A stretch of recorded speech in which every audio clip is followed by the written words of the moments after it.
Shit, this got real!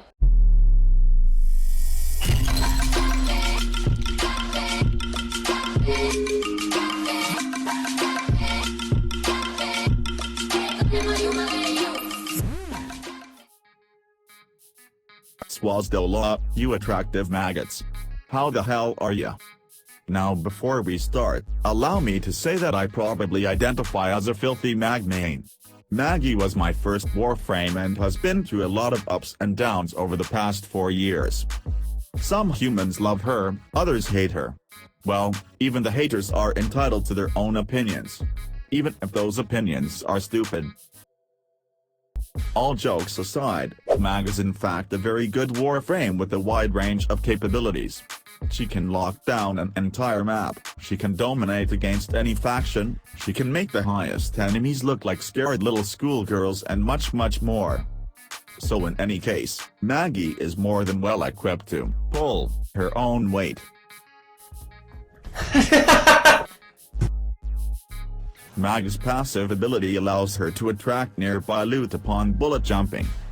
This is a particularly new, friendly ability since it essentially renders vacuum companions obsolete and will provide incentive to actually get good at Warframe movement, which will support your overall survivability in the long run.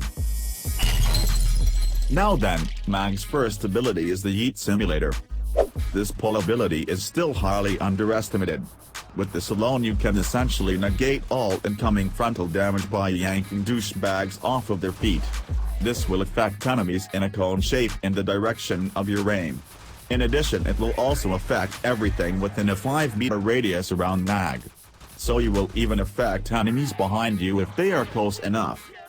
The default range of this pull is 25 meters, so plenty to get you started.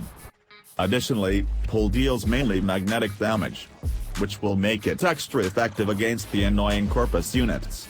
Regardless of enemy faction though, the crowd control the ability provides is a true gem. Should you kill low-level peasants with this yeet, they will have a decent chance of dropping additional energy orbs. The higher you modify your strength, the higher the energy orb drop chance. Later on higher levels you can also use this to yeet tough fools off of the map altogether. Essentially one-shotting them. Let's move to the next ability. The Bubble of Doom.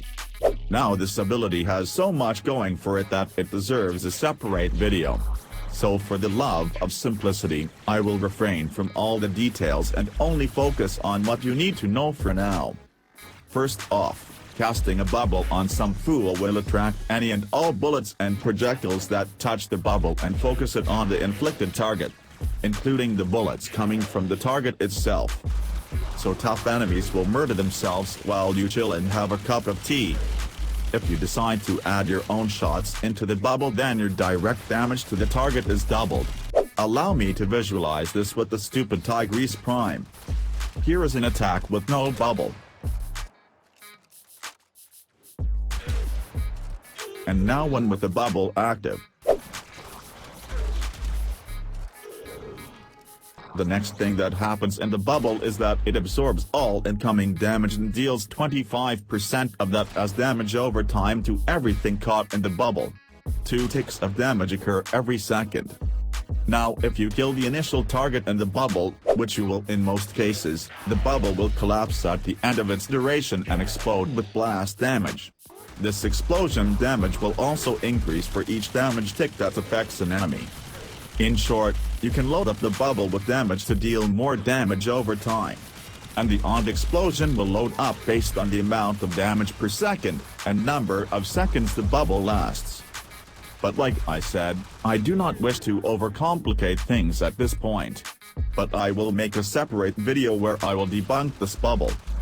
The last two things you need to know though are, A. If you cast pull on a magnetized juice, your pull will deal double damage.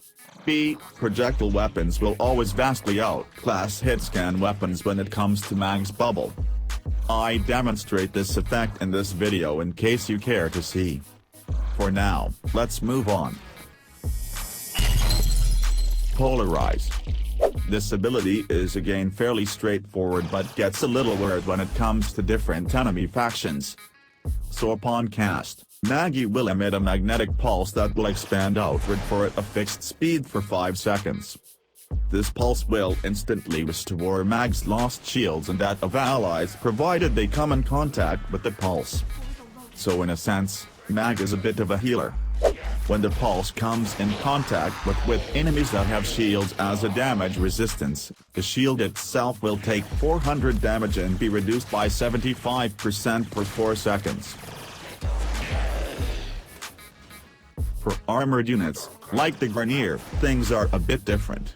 When they come in contact with the pulse, they have 400 armor removed and are additionally dealt true damage. That is the damage type that does not give a crap about damage resistances at all. So pretty deadly. Regardless of enemy type, the pulse will also cause enemies to overcharge and explode with magnetic damage. This explosion will furthermore damage nearby dummies. Magnetic damage happens to be very effective against Corpus units but against Grineer not so much. But therefore armored Grineer caught in a bubble will take double damage. However, make no mistake, this only applies to the bubble target, not the cluster of enemies inside the bubble. So it is best used against single heavy targets if you wish to exploit this mechanic a little. The last thing you need to know about Polarize is that affected enemies will drop so-called shards. These shards are counted as projectiles which will add into the overall damage pool of Mag's Bubble of Doom. All of these damaging effects can be increased with strength-oriented modifications. However, since this ability only affects shielded or armored units, it is completely useless against infestation. So for the love of cherry pie, stop spamming it on infested missions. All you are doing is wasting your energy. Okay then, next ability. Magneto's daughter.